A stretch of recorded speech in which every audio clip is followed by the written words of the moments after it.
Israeli scientists have identified a previously unknown type of ancient human that lived alongside our species over 100,000 years ago. This previously unknown group may have coexisted alongside modern human beings and Neanderthals, sharing knowledge and tools with each other.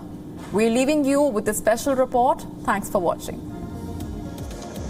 Researchers working in Israel have now unearthed a previously unknown type of ancient human that lived in the region nearly 100,000 years ago.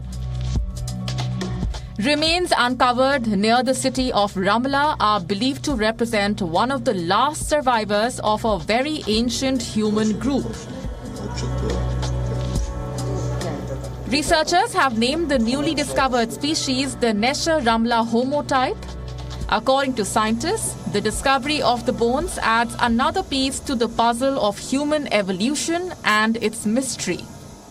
Nesher Ramallah findings are the missing piece in the puzzle that can help us explain open questions in human evolutionary history and can give us indication of the origin, the source population of Neanderthals who lived later in Europe.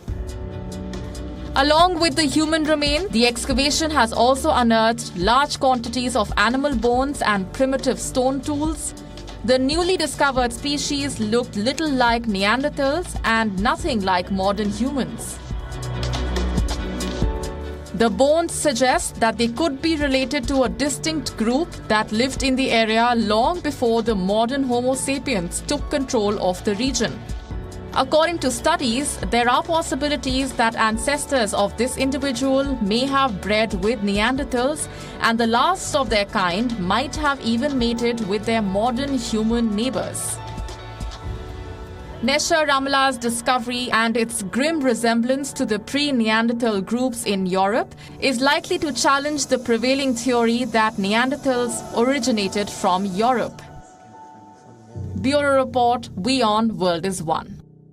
WION now available in your country. Download the app now. Get all the news on the move.